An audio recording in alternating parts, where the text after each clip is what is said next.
Can we please settle down? We have much to discuss in so little time. Now, your brothers who live in the east are in need of your help.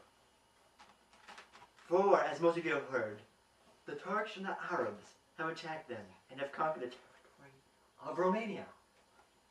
They have occupied more and more lands belonging to the Christians. They have killed and captured many, and have destroyed the churches and devastated the empire. We must fight for what is ours, in the land that Jesus himself was born on, raised on, died on, and ascended on. All who die, whether by land or by sea, or in battle against the Muslims, shall find immediate remission for any sins which they have committed. Now please join and fight for the good of mankind. Thank you. Do you swear to fight for the Christians and aid the Byzantine Empire and the worst of times no matter what? Yes, I do.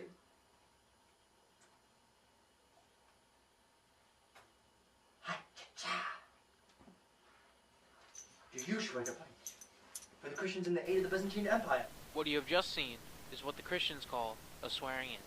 When the Crusades began in the year 1096, the Pope took men and swore the men to become Crusaders against the Muslims. The swearing in marks the beginning of the soon-to-be vicious war lasting almost 200 years. Open your quarterly current events book, you'll find that John Gosling, Brad Pitt, George Clooney, and many other famous actors are having an affair with Tiger Woods. Now, we all know this is such a... Hello, Council. I'm Alexius I, an ambassador from the Byzantine Empire. I've come to you in need of help. As you well know, Seljuk Turks have invaded our territory.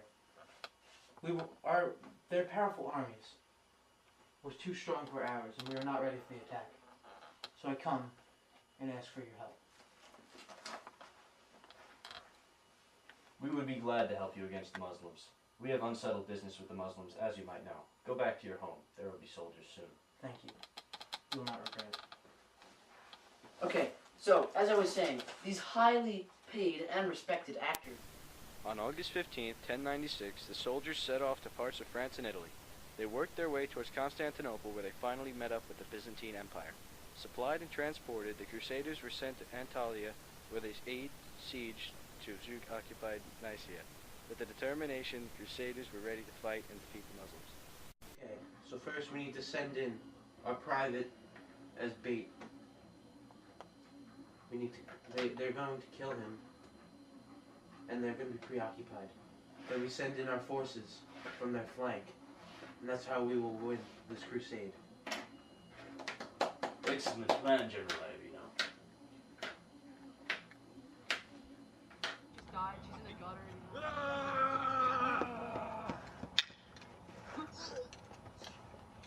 Yeah, what now? I am not a fighter! Oh gosh, you're good. Sorry, man.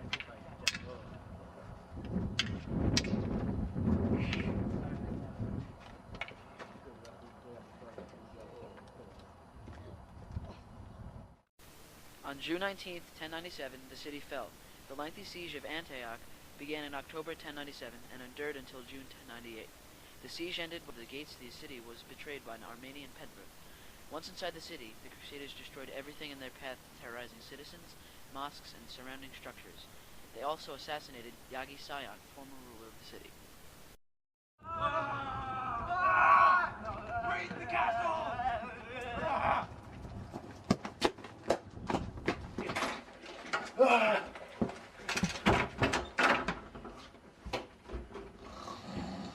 Yagi Sayan.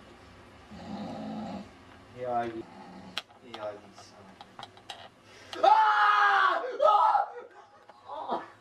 I want to be buried next to my boys in Jersey. Yeah!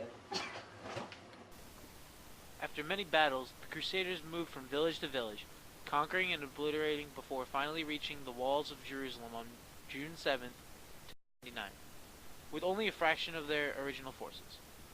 The Jews and Muslims fought side by side to defend Jerusalem against the Franks when they invaded. They were unfortunately unsuccessful when the Crusaders came in and terrorized the city on July 15th, 1099. They massacred the Jews and Muslim civilians and pillaged mosques and the city itself. After beating the Muslims and Jews, the Crusaders set up 4 Crusader states: the Kingdom of Jerusalem, the County of Edessa, the Principality of Antioch, and the County of Tripoli. These would soon turn out to be a very important part of the following Crusades. After much time, the Muslims conquered one of the 4 Jerusalem states, the County of Edessa. Much fighting went on during the Second Crusade, but the Muslims found themselves to be unsuccessful in conquering the Crusaders. We shall avenge those that we have killed, that they have killed our men. We shall kill those Crusaders.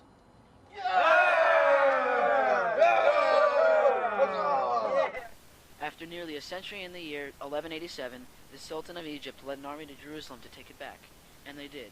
Unlike the Crusaders, they did not burn and destroy everything in their paths, but left churches and shrines untouched to collect money and other valuable items. The reports of Saladin's victory shocked all who heard. Pope Gregory VII called for a crusade, which was led by several of Europe's prestigious leaders: Philip II of France, Richard I of England, and Frederick I, Holy Roman Emperor. Frederick failed to take control of anything or defeat any armies.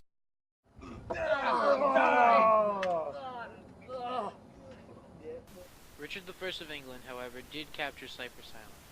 It would serve as a crusader base for years to come.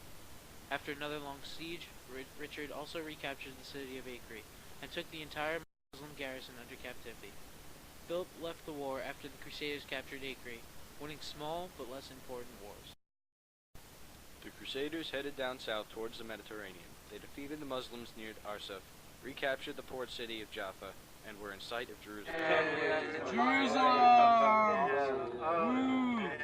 Alright, we're leaving, please. Thank you. Although they could see Jerusalem, Richard did not think that they had the strength to take it over, thus ending the Third Crusade without Jerusalem. The fourth was initiated by Pope Innocent III with the intention of invading the Holy Land through Egypt. Because the Crusaders lacked the funds to pay for the supplies and the weapons needed, they did not invade. A pretty uneventful and unnecessary crusade. The Church tried to yet again start another crusade. The Fourth Council of Lateran crusading force gathered a recovery plan for the Holy Land. As they initiated the plan, they were turned back after the dwindling supplies led to a forced retreat. A nighttime attack by the ruler of Egypt, the all-powerful Ayyubid Sultan Al-Kamil, agreed to an 8-year peace agreement with Europe. This ended an unimportant Fifth Crusade. Super cool, Emperor Frederick II had repeatedly vowed a crusade, but failed due to his excommunication by Pope Gregory IX.